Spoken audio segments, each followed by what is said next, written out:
4 ways to stay slim for the holidays. This eating season is upon us. You will see and hear statistics suggesting people gain as many as 10 pounds during the holidays.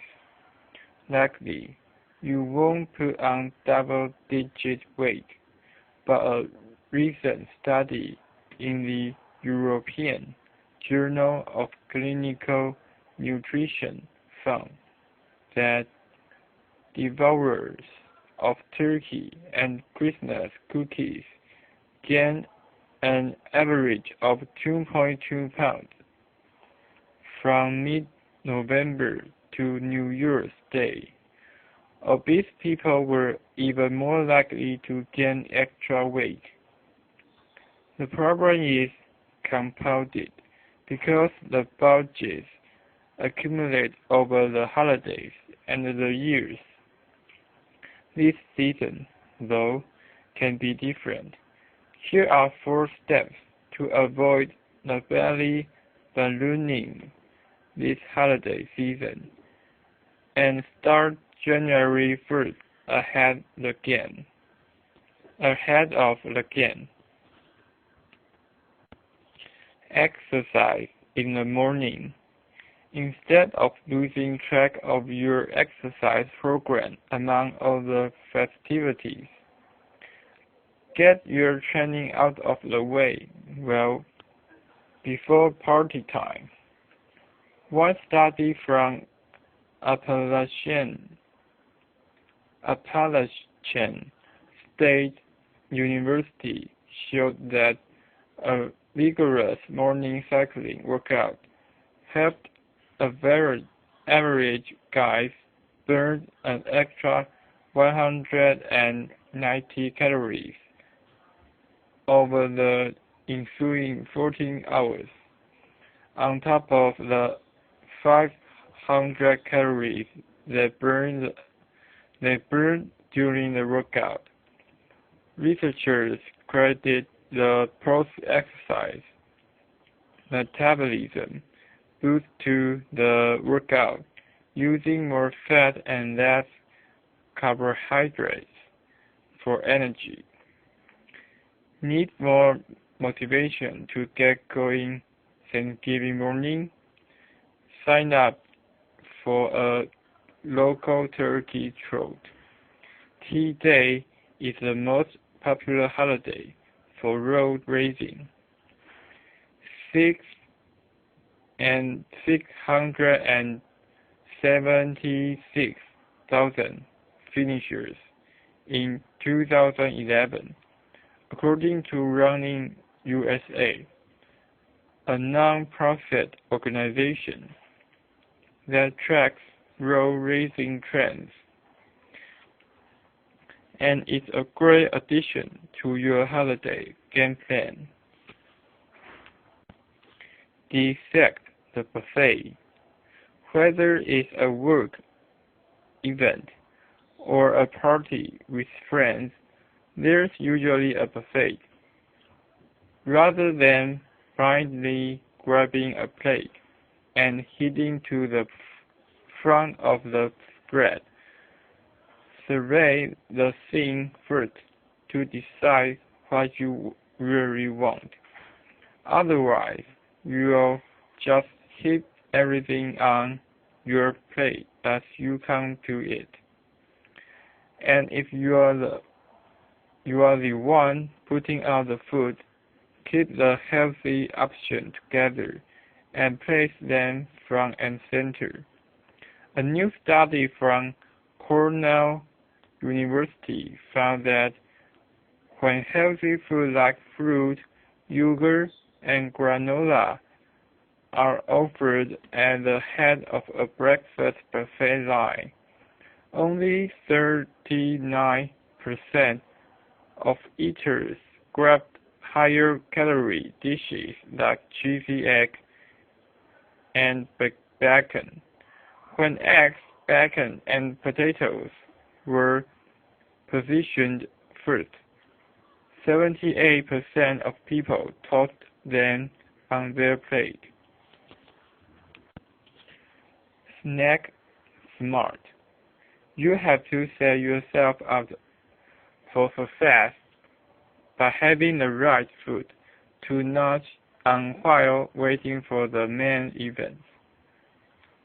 I personally love wonderful pistachios, especially the salt and pepper variety. You get a little salty flavor and crunch, while also providing your body the protein, fiber, and nutrients needed to keep you away from the less than ideal snacks. And according to a 2011 Eastern Illinois University study, munching on in-shell pistachios can help decrease the amount of calories you consume by more than 40%. Why? Researchers said opening the shells is a reminder of how much you've already eaten. Pomegranates can be a great snack as well, and their deep red color makes them festive this time of year. The problem is until recently, they were a pain to eat. You had to open the fruit, remove the seeds, and discard the excess. Now, pomes are easy, conveniently packaged pomegranate arrows, the technical name for the seeds, that are great for munching. Plus, these antioxidant-rich fruits have been shown to fight inflammation, boost immunity, and suppress the growth of prostate cancer cells. Keep each holiday to one day. Thanksgiving to New Year's is called the holiday season, but the key is to avoid a 6-week vacation from healthy eating. Enjoy the food on the holiday, but return to your normal routine the next day, including an easy run or gym workout. A recent review in the British Journal of Sports Medicine found that the longer it takes you to get back your usual workouts, the more your enthusiasm to reach those regular physical heights is doubt. Meaning one day won't hurt you, but taking a week off can completely throw you off. If you stay inactive until January 1st, entering the gym could be daunting. Following these tips will surely help you stay on track. Don't beat yourself up when you do enjoy a splurge or two in the coming weeks. But if you focus between all the shopping and feasting, you won't have to make another resolution to find that disappearing six-pack. Going it alone. 7 tips for successful solo travel. CNN. To awaken quite alone in a strange town is one of the pleasantest sensations in the world. So wrote the great travel writer Freya Stark in her 1932 book, Baghdad Sketches. It's been my motto traveling solo through 30 countries in 21 years. I took my first trip alone to Greece at 22. I remember walking to the beach, Nirvana's Nevermind blaring in my headphones, and realizing no one knows where the hell I am. I've been chasing that euphoric feeling ever since. Yet many people who might like to travel alone never do. They fear getting lonely or being bored. They worry about danger. Succumb to these fears, however, and you're missing out on one of the most addictive travel experiences around. These 7 tips will prepare you for a solo adventure. First, learn to like your traveling companion, you.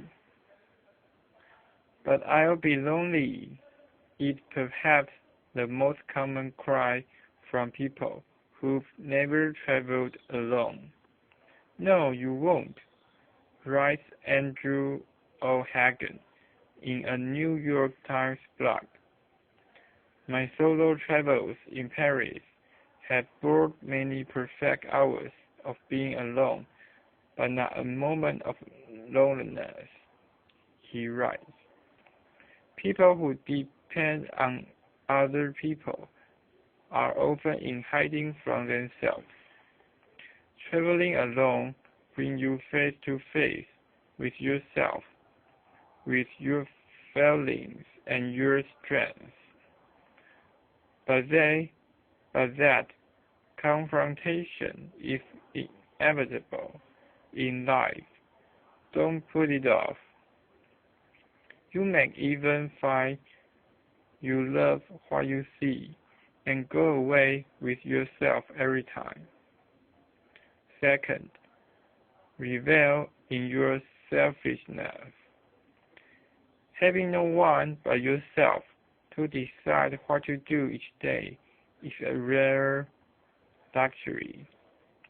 Imagine no one to sneer if you want to find the local art house, cinema, and watch old black and white movies all day. No one to sigh over your love of tractor museums. No one to gripe when you whip through a gallery in 30 minutes instead of taking the tour. Never will you feel guilty for missing that train from Florence to Rome. Never will you have to apologize to anyone for sleeping in late at your hotel. Expense Calcapalosa on the Matador Network's travel site. You don't have anyone else's feelings to take into consideration, and that is sometimes the most encouraging reason to travel alone.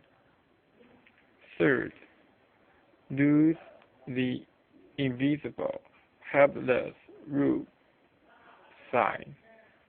Nothing says clueless like standing on a street corner with a huge map and terrified expression. The key to traveling solo is looking confident, even if you don't always. The U.S. Peace Corps has this advice for travelers. Walk confidently and wear sunglasses if you need to walk with your head held high. More specifically,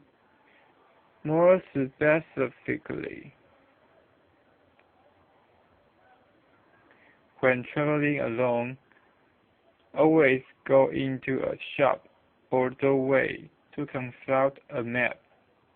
Work out where you need to be, and then stride off confidently. Fourth, be realistic about the dangers. To anyone who fears that traveling alone invites danger, remember that you could, but hopefully won't, just as easily be robbed or assaulted when getting about alone in a town or city at home. Foreign places aren't necessarily more dangerous. Statistics show that serious incidents rarely befall travelers. Statistics on incidents affecting single travelers specifically are hard to find, but according to Canada's Department of Foreign Affairs, for every 1 million of its citizens traveling abroad, 5 are assaulted or killed. Fifth, take yourself out to dinner. The thought of dining alone terrifies some people. The fear even has a name, solomegarophobia. But giving into it and relying on grab-and-go fast food when traveling alone is a crime against conscience. I hadn't realized the depth of flavors I could experience with nothing to occupy my mind beyond the plate in front of me and my thoughts, says New York Times food writer Mark Bittman on his website. It's also a good way to make new friends, even if you didn't intend to.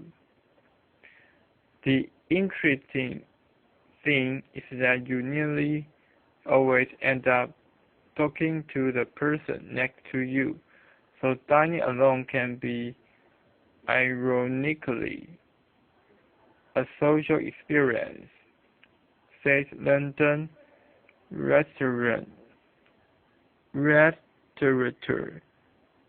Russell Norman. 6. Go easy on the social media. Missing people isn't all bad. It's a bittersweet feeling you might even learn to cherish.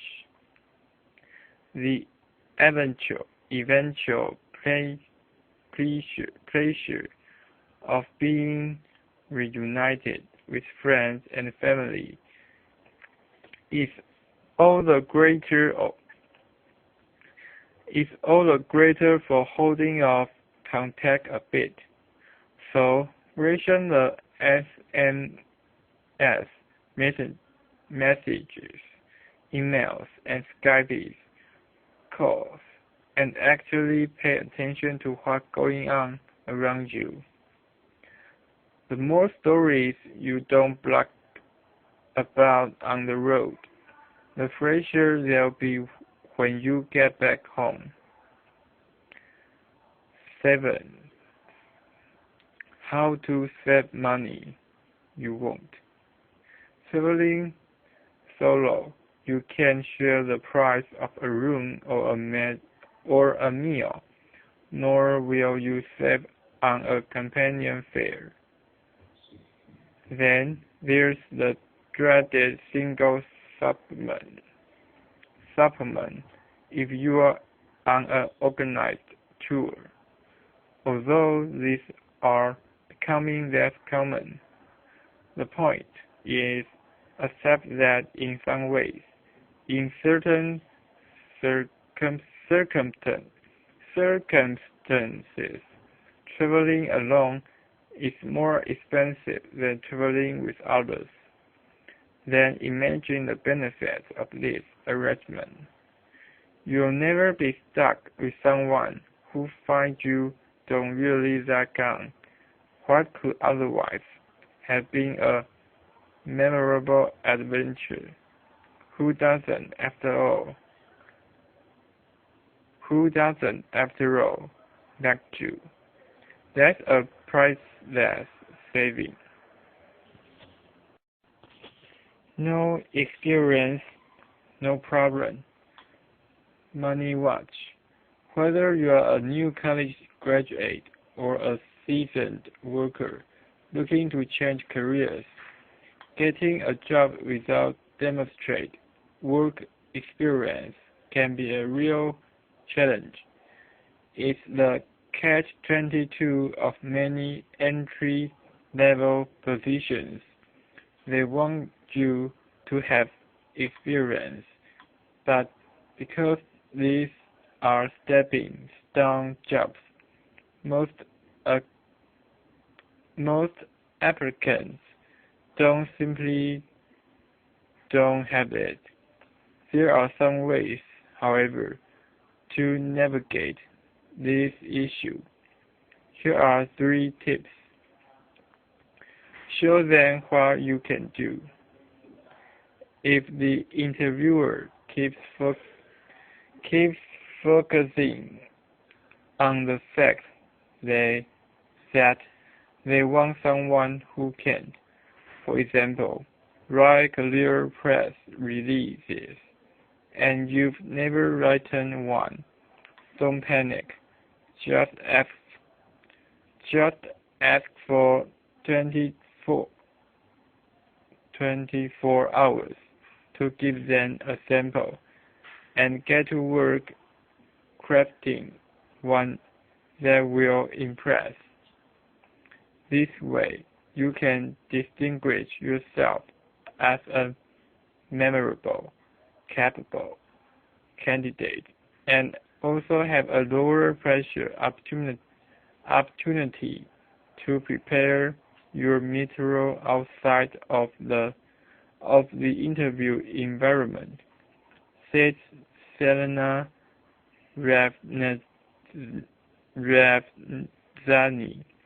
author of Pushback: How Smart Women Ask and Stand Up for What They Want.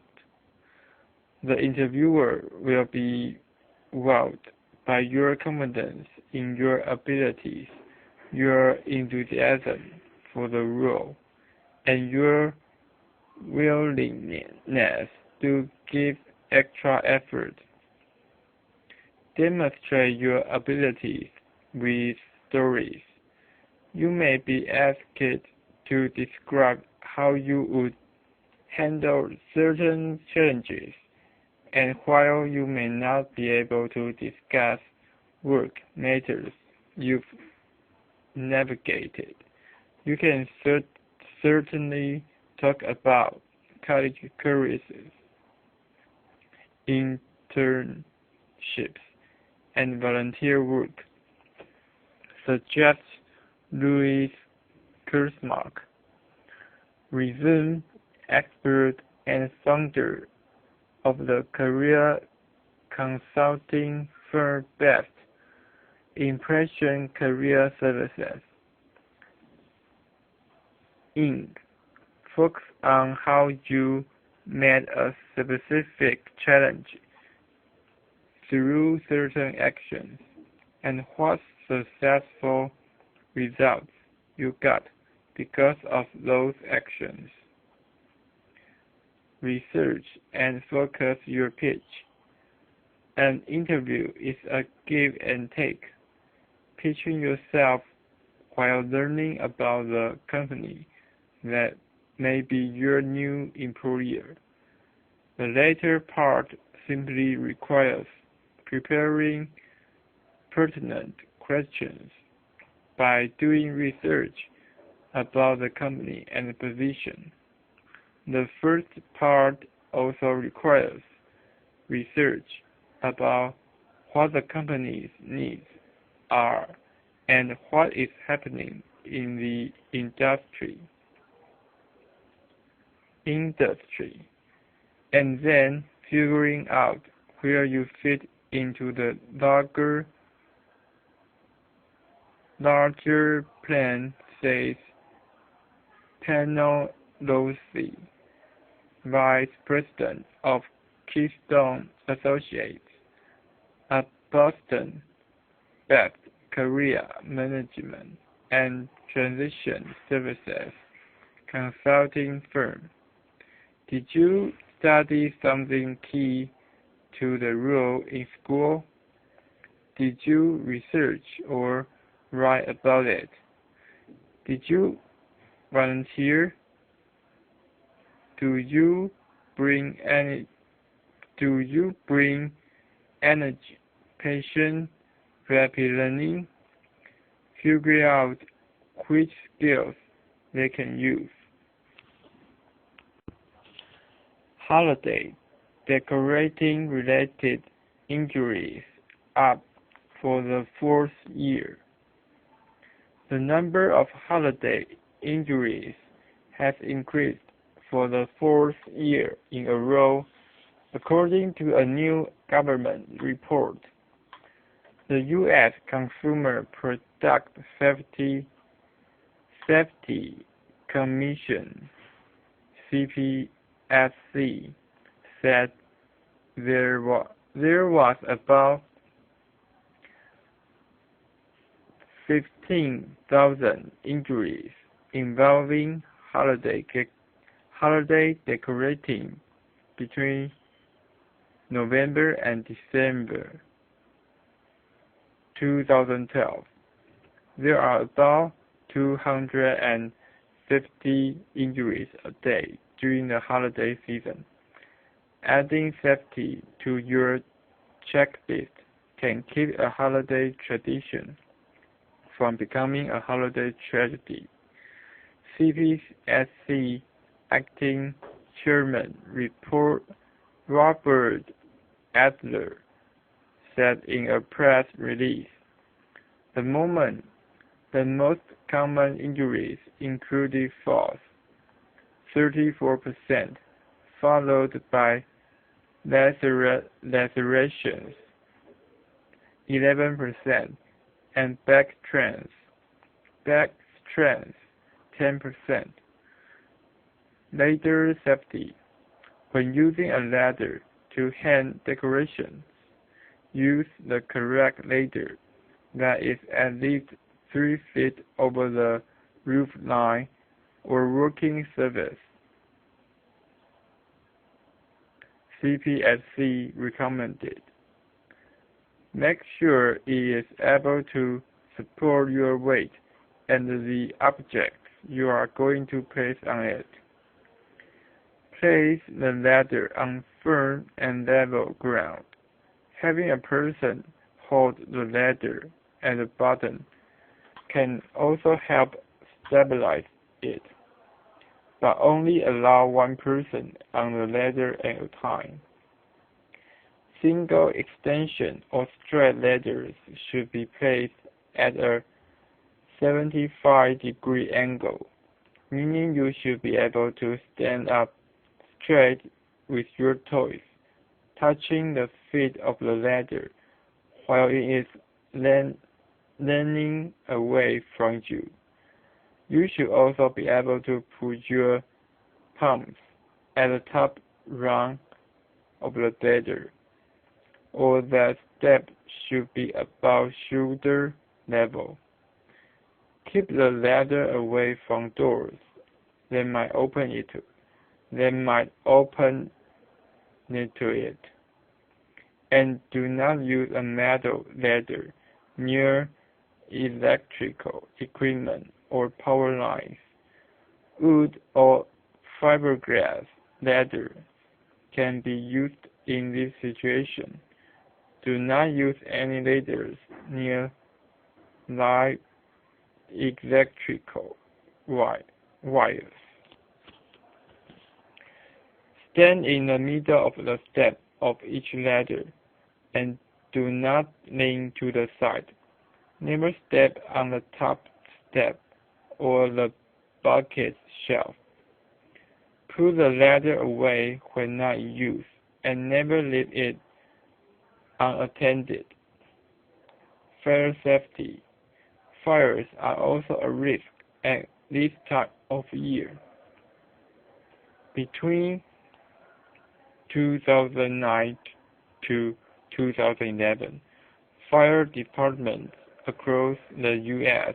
responded to about 200 fires, where the Christmas tree was the first to ignite.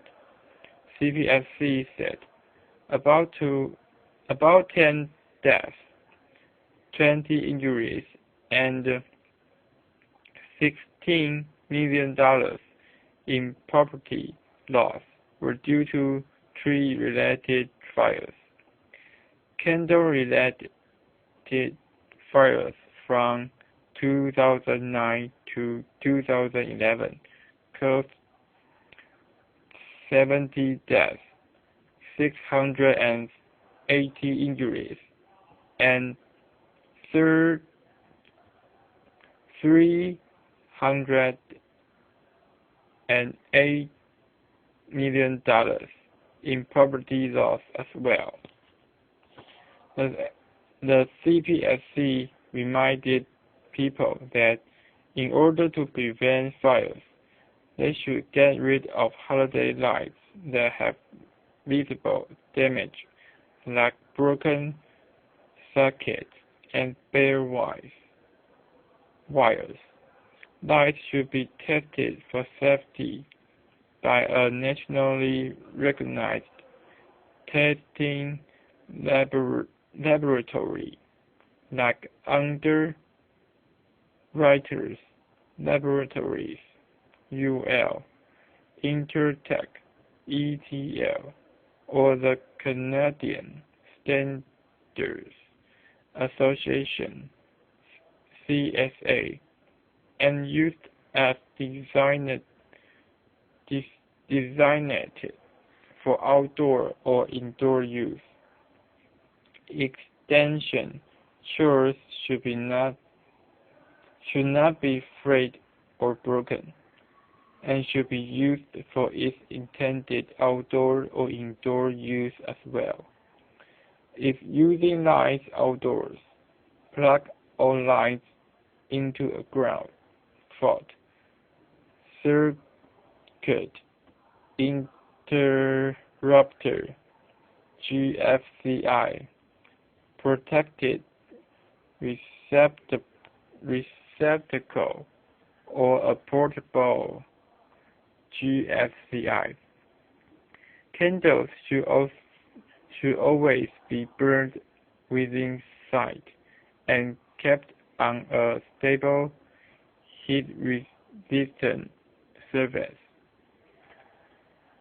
Live Christmas tree should be watered frequently and set up away from heat sources. If using an artificial Christmas tree, make sure it is fire resistant. This doesn't mean that the tree can ignite, but it does lower the risk. Never burn wrapping paper in the fireplace. Keeping kids safe. Be cautious when using fire salts, which cause the flames to change color due to their heavy metal content. Unfortunately, they may also be ingested by young children and can cause gastrointestinal irritation and vomiting. When kids are around, make sure to not use sharp, weighted, or breakable ornaments. Items with small, removable parts should not be easily accessible by young children who can swallow them. Any decorations that look like candy or food should also be avoided because they may encourage a child to eat them.